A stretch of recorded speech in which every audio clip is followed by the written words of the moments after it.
estou aqui recebendo Fábio Henrique. Tudo bem? Você fica indignado com a falta de água da população ou não? Olha, E eu vou fazer a mesma pergunta que eu fiz a Silvio. A Iguá merece um carocinho de paciência? Veja, você foi muito feliz na sua fala e o governador, quando falou também, ninguém vai cobrar. A partir do momento que a Iguá assumiu, acabou falta de água, acabou vazamento, acabou problema de esgoto. Obviamente que isso não vai acontecer, isso não é uma mágica. Você assumiu e transformou tudo. Obviamente que os problemas eles vão continuar existindo. Qual é o problema que foi detectado? Eu acho que foi muito feliz o governador ter feito essa reunião com a Iguá hoje, é a resolutividade desses problemas. Porque a DESO, com todos os problemas, você tinha os canais de comunicação que você encaminhava o problema e a DESO ia lá e resolvia. Acho que a Iguá precisa melhorar a comunicação.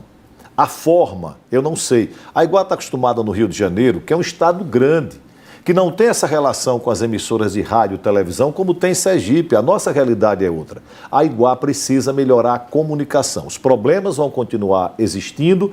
O que a Iguá precisa é resolvê-los e se comunicar melhor com a sociedade. Acho que foi bacana essa intervenção que o governador fez hoje, mostrou que ele não está despreocupado com os problemas que atingem a população em relação à falta de água.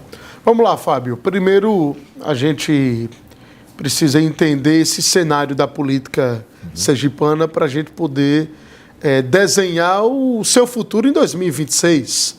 O senhor, em 2022, disputou a eleição novamente para deputado federal, tentando ali a reeleição, não obteve êxito.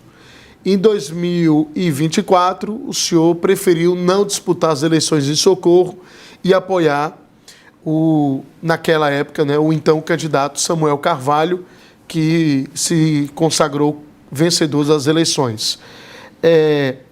Como é que o senhor observa esse cenário hoje da Câmara Federal, o senhor não estando lá, agora com o novo governo Lula, para que a gente possa chegar no estado de Sergipe e desenhar o cenário do próximo ano? Olha, nós temos hoje um cenário muito mais favorável do que os 4 anos que eu passei como deputado federal. Porque, primeiro, o nosso mandato, ele teve aí praticamente 2 anos de interrupção, 1 ano e 8 meses, por causa da pandemia. As sessões presenciais, elas deixaram de existir, o contato, o dia a dia deixou de existir, ficou tudo muito remoto, e isso, para alguém que, como eu, que modéstia à parte, eu fiz um mandato participando ativamente, discutindo ativamente os problemas de Sergipe, participando ativamente da vida como deputado federal em Brasília, isso gera um prejuízo. Além do que, essa legislatura, ela teve um incremento, por exemplo, do valor das emendas. As emendas, elas são muito mais volumosas do que eram no mandato que nós participamos. Já teve uma vantagem em relação aos anteriores, que foi as emendas serem impositivas. E eu acho que nesse momento, o que Sergipe, o que as pessoas precisam, sabe, Foque? Eu vivi os bastidores de Brasília. Brasília tem vários tipos de deputados. Tem aqueles que não estão nem aí, que vão lá apenas marcar presença e vão viver Brasília, mas não se preocupam com o dia a dia da Câmara. Tem aqueles que, modéstia à parte, como eu, que participava de audiência pública, participava de comissões, fazia debate no plenário, estudava projeto, discutia projeto. E tem aquele deputado que tem uma atuação mais voltada para a liberação de emendas parlamentares, né? Mas acho que vai ser uma eleição muito difícil essa de deputado federal. Se você pegar o cenário de Sergipe, das 8 vagas, 6 praticamente já estão, sim, eu não diria definidas, porque só quem define é a urna, mas estão bem encaminhadas. Mas, Fábio, esse terceiro perfil de deputado que você falou, ele se beneficia mais eleitoralmente falando, né? Não tenha dúvida. Aquele que busca emendas, liberações de emendas. Infelizmente, né? Sabe, Foque, eu dizia sempre isso. As pessoas, quando elas analisam um mandato de deputado federal, elas costumam analisar apenas pela liberação das emendas. Eu, por exemplo, eu fui deputado federal do PDT. Foi o partido pelo qual eu me elegi. Eu fui para a União Brasil já na reta final. Eu fiz um mandato na oposição ao governo Bolsonaro. Eu votei, por exemplo, contra a reforma da Previdência. E aqueles que votaram a favor tiveram muitas emendas, eu não tive, eu não Agora, as tive. um fato curioso, todos que votaram a favor da reforma da Previdência se reelegeram. Veja, e então, Fábio Henrique, que votou contra, eu não se reelegeu. Encontrei, veja, eu costumo ser muito sincero, eu não estou reclamando aqui das pessoas, não. É Sim. apenas uma constatação. Eu não encontrei uma pessoa na rua que dissesse, vou votar em você porque você defendeu minha aposentadoria. Aí agora, quando a pessoa vai se aposentar, quando chega na repartição pública ou do INSS, descobre que tem que trabalhar mais 10 anos. Mas naquele momento, as pessoas não se preocuparam com esse assunto. Eu mantive a minha coerência, votei contra, não tive as emendas e vários outros projetos. Como eu era de oposição, eu não tinha as emendas, chamada emenda extra. Então eu acabei sendo prejudicado, eu tive menos emendas do que os meus concorrentes e, infelizmente, na hora do voto, a maioria da população não analisa o que você fez, a pauta que você defendeu, as causas que você defendeu. Analisa o seguinte, o que é que você tem para dar, quem é o prefeito dele que está indicando, a liderança política, o vereador, e aí, nesta hora, as emendas elas fazem uma diferença significativa. Mas não me arrependo, acho que fiz um mandato propositivo, me orgulho do mandato que eu fiz, eu não tenho foca. Um voto em Brasília, que eu tenha dado, que tenha tirado o direito dos trabalhadores, dos servidores públicos, participei de todos os debates de valorização das categorias lá em Brasília. Não me arrependo absolutamente, se um dia voltasse a ser deputado federal, eu teria novamente a bandeira de luta em defesa da sociedade, dos servidores públicos e dos trabalhadores. Quais são os tipos de emendas hoje que existem em Brasília? Você tem 3 tipos de impositivas. Você tem a emenda individual impositiva, certo, que é aquela que todo deputado tem o mesmo valor. Certo. É aproximadamente quanto hoje? Eu acho que hoje gira em torno de 30 milhões. Cada deputado? Cada deputado. Ano, Veja, né? eu não sei esse valor exato, por ano. Certo. Você tem a emenda de bancada, que o Estado de Sergipe, por ter 11 parlamentares, facilita muito, são 8 deputados, 3 senadores. Por que facilita? Porque a emenda de bancada é um valor único para todos os estados do Brasil. Sim. Então, por exemplo, 300 milhões, vou dar um exemplo que eu também não sei o número exato hoje. Como é que a gente fazia em Sergipe? Os 300 milhões você dividia por 11, cada parlamentar tinha aí 25, 26 milhões, e você tinha mais 11, mais 4 emendas, que era a Universidade Federal, Prefeitura de Aracaju, aquelas emendas, o Hospital do Amu. Né? Então, cada deputado apadrinhava uma emenda. Por exemplo, no meu último ano de deputado, meus 25 milhões de emenda, eu coloquei para a construção de casas populares no município de Nossa Senhora do Socorro. Então, você tem a emenda individual e a emenda de bancada. Essa é igual para todo mundo. E você tem o pulo do gato, que são as emendas extras. São os extras que o governo libera para quem ele quer. Na verdade, aí é o orçamento secreto, não? Também. Na minha época era o orçamento secreto. Hoje é emenda Pix. Aí mudou o RP9, muda a nomenclatura. Hoje é emenda Pix, não? Mas a emenda Pix, aí eu vou fazer uma defesa da emenda Pix. A emenda Pix foi a coisa mais importante que aconteceu para os prefeitos. Sabe por quê? Vou explicar. Eu fui prefeito e eu tive emenda que antigamente era via Caixa Econômica Federal.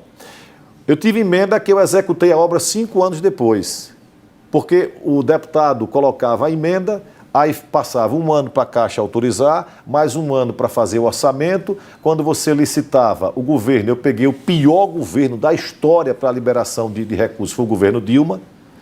Aí você começava a obra, o dinheiro não era liberado, a obra parava, o povo achava que você tinha recebido o dinheiro e tinha desviado, e ficava a confusão. Como é a emenda Pix? A emenda Pix é o seguinte, eu coloco a emenda e o governo passa direto da conta do governo federal para a conta da prefeitura. Então, se o prefeito tem a licitação feita, o dinheiro entra integralmente na conta, ele começa a obra e termina. Então, para os municípios, a emenda Pix foi um grande negócio. Tira essa burocracia, né? Tira a Caixa prazos, Econômica, que não é que os trabalhadores da Caixa sejam ruins, é que tem pouca gente para analisar 5 mil e tantos municípios do Brasil. A emenda extra, essa é o pulo do gato. Essa tem quem está assim com o governo. Como eu não era assim com o governo na época, eu praticamente não tive. Né? Fábio, sobre essa desistência de Rosman, como é que se avalia, como é que se observa? Porque, veja, se ele fosse candidato, ele seria um adversário, um concorrente a mais em Nossa Senhora do Socorro, evidente para o seu irmão Adilson Júnior, que é pré-candidato a deputado estadual. que os dois fazem parte do mesmo agrupamento, né? Como é que você reage a essa desistência do Rosman? Se ele continuasse como pré-candidato e fosse para a disputa junto com Adilson, seria ruim para o agrupamento de Samuel e Socorro? Olha, primeiro, Rosman, como cidadão, ele tem total direito de disputar uma eleição. Certo. Não existe cancela em cidade nenhuma. Então, eu nunca tratei sobre esse assunto com Samuel. O próprio Rosman sabe que eu nunca o procurei para tratar sobre esse assunto. Sempre tive muito respeito por Rosman. É um secretário muito importante para o projeto que Samuel está montando em Socorro. Retomando obras, eu tive com o Rosman, inclusive, no dia que Samuel retomou a obra do Novo Horizonte. Foi uma obra iniciada por mim, que quando eu saí deixei quase 16 milhões em conta e o ex-prefeito passou 8 anos e não concluiu. Samuel retomou a obra do Novo Horizonte agora e tantas outras. Para você ter uma ideia, creche no conjunto Parque dos Faróis, no bairro hoje. Eu dei ordem de serviço quando estava saindo da prefeitura com recurso em conta. A obra foi retomada agora, 8 anos depois. Rosman está à frente, por exemplo, do projeto, já que é o governo do estado que vai fazer essa obra, mas os projetos são realizados pela Prefeitura de Socorro, daquela que será talvez a maior obra de um governo do estado em Socorro, que é o Complexo Guajará, uma obra de quase 200 milhões de reais. Então, Rosman tem tocado projetos muito importantes. E aí mostra o comprometimento de Samuel com o município para não perder um secretário como Rosman. E o comprometimento de Samuel também com a política. Mas veja, a pergunta, Fábio, é o seguinte. Eu vou lhe responder se agora. Adilson, veja, se as duas candidaturas de Adilson e Rosman, se elas prejudicariam o agrupamento de Samuel, seria ruim essas duas candidaturas? Óbvio que seria ruim. Porque, veja, Samuel tem um projeto político. E Samuel, eu quero deixar uma coisa muito clara aqui, Samuel tem sido muito correto no cumprimento da sua palavra, no cumprimento dos acordos políticos que tem feito, e ele tem uma chapa praticamente definida. Ora, se você tem um secretário seu que disputa uma eleição, no mínimo vai gerar ali um conflito, né? Então, acho que mostrou maturidade de Rosman, que vai continuar, para a alegria de todos nós, vai continuar tocando a Secretaria de Obras, os projetos que ele tem. É um bom secretário. É um bom secretário, e mostrou maturidade de Samuel, né, no cumprimento da sua palavra, dos seus compromissos políticos. Acho que ganha todo mundo, né? Acho que foi um recado importante que Samuel deu, inclusive para aqueles que ainda têm algum tipo de dúvida em relação ao comportamento político de Samuel. E quem é que vai para a disputa, Adilson ou o senhor? Veja, nós tivemos uma conversa no início, nós temos um compromisso político com Samuel, que é de indicarmos o candidato a deputado estadual que represente o agrupamento político que ele lidera em Nossa Senhora do Socorro. E nós tivemos uma conversa após a eleição e eu sugeri que o candidato fosse o secretário Adilson Júnior, meu irmão, que foi meu secretário de governo, que lidava com a classe política de Socorro quando eu fui prefeito. Foi vice-prefeito da cidade de São Cristóvão, naquela eleição histórica que nós participamos. E sem nenhuma modéstia, tive um papel importantíssimo na primeira eleição de Marcos Santana. O vice era meu irmão Adilson Júnior, de sorte que eu acho que ele está preparado, faz um bom trabalho na Secretaria do Trabalho, lá no município de Socorro, e é o nome indicado, aceito por Samuel, pelo grupo, para, na Assembleia, representar, obviamente, os interesses de Sergipe, mas, em especial, os interesses também do segundo maior município de Sergipe, que é Nossa Senhora do Socorro. Fábio, a primeira pergunta desse segundo bloco. O senhor está elegível? O senhor pode disputar uma eleição? Adilson vai ser candidato por uma escolha do agrupamento, uma escolha do senhor, ou porque o senhor está inelegível e não pode disputar a eleição? Excelente a sua pergunta. Aliás, aproveito muito, porque me dá uma oportunidade de falar de um tema sensível, mas eu aprendi que a gente tem que ter transparência com as pessoas. Eu respondo um processo no Tribunal de Contas da União em função do ProJovem. É um programa do governo federal que nós implantamos e realizamos no município de Nossa Senhora do Socorro. É importante frisar que sobre esse mesmo ProJovem eu fui absolvido pela Justiça Federal de uma ação de improbidade, porque a Justiça Federal entendeu que não havia nenhum dolo meu em relação ao programa em que eu não assinei uma única folha de papel. Acontece que quando o TCU, tardiamente, e esse é um assunto que nós estamos discutindo na esfera judicial, buscou os documentos, eu já não era mais prefeito, e a prefeitura, na gestão passada, disse que não tinha mais esses documentos, parece que teve um problema de incêndio lá no almoxerifado da prefeitura, e eu fiquei impossibilitado, inclusive, de fazer a prestação dos documentos que foram apresentados. E, Foca, eu quero dizer uma coisa a você com muita transparência.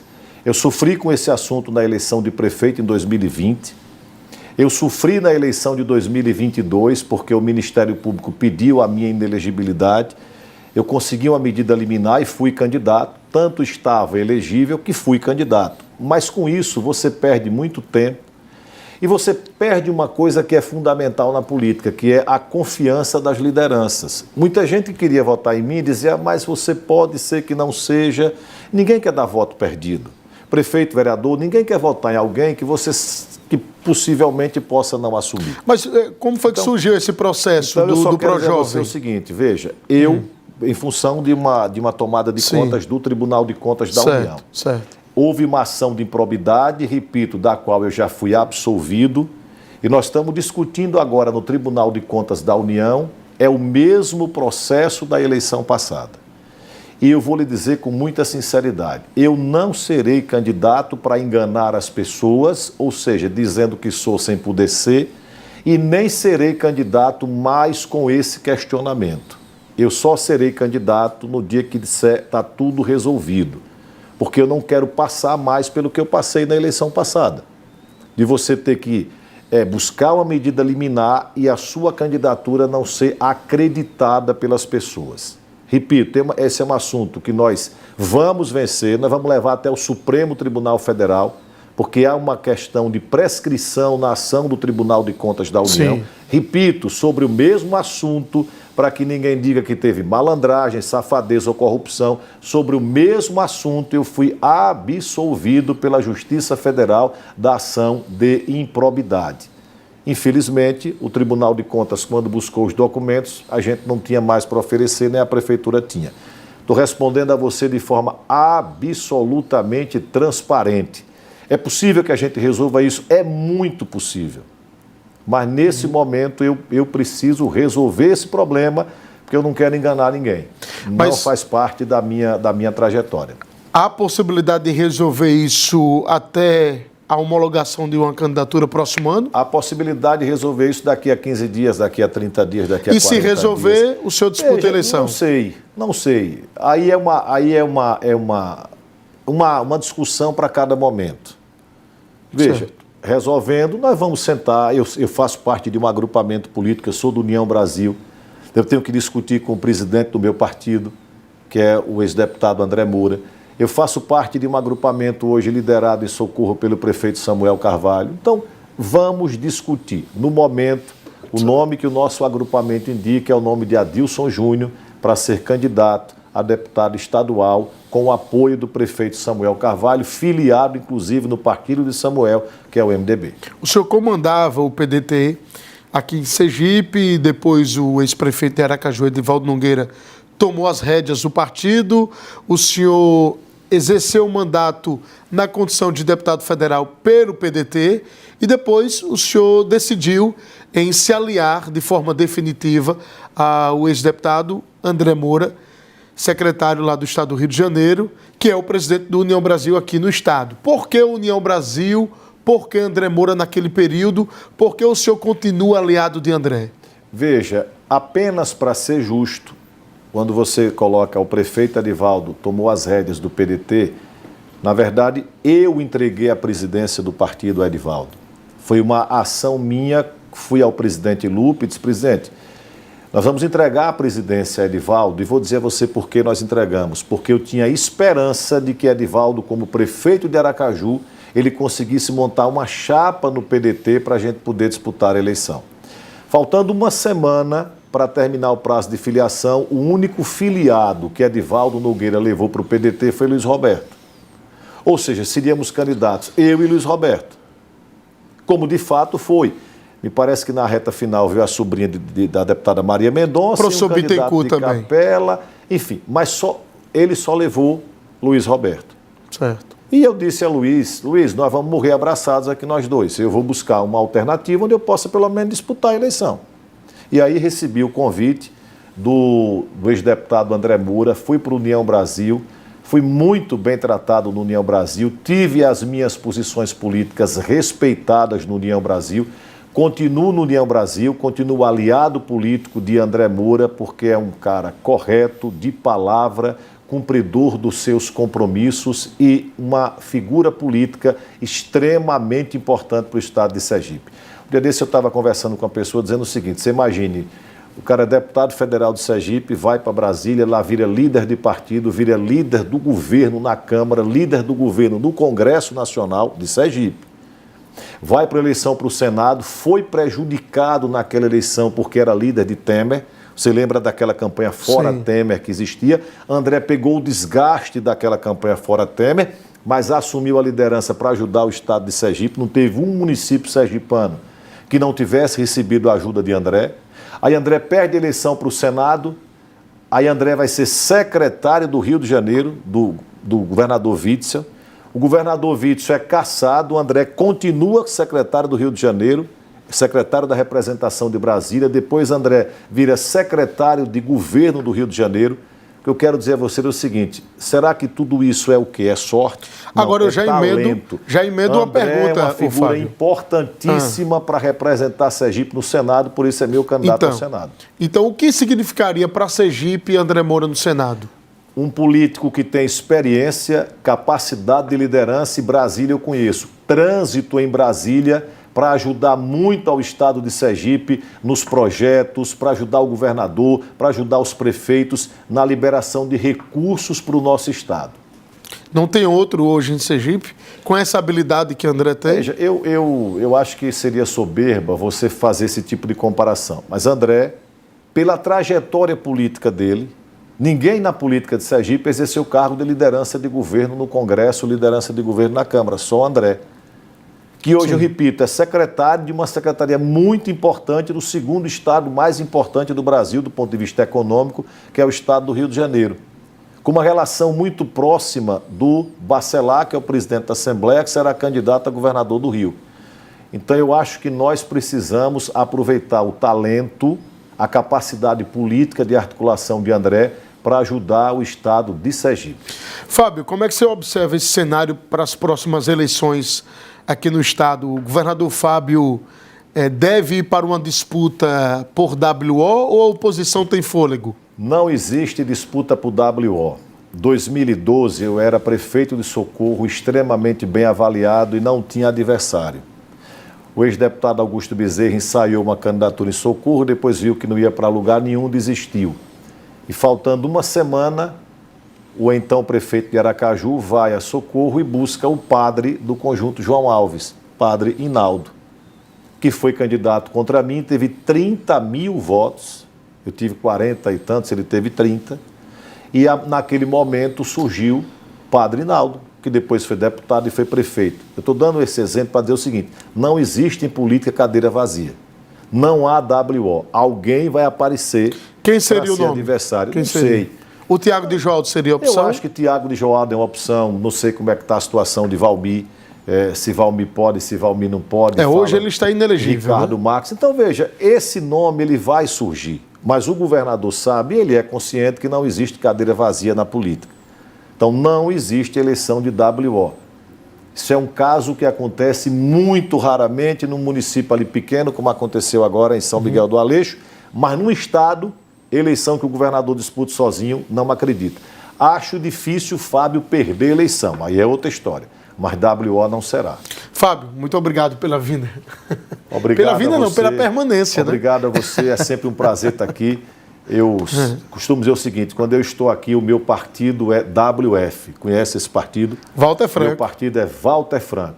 Agora, obviamente, como cidadão, como eu, como você, todos nós temos as nossas preferências. Exatamente. Mas o importante é que aqui, quando estamos do outro lado ali, nós representamos o interesse da empresa. Muito obrigado a você pelo carinho da amizade. Até quarta-feira com mais uma edição do Atalaia Mais.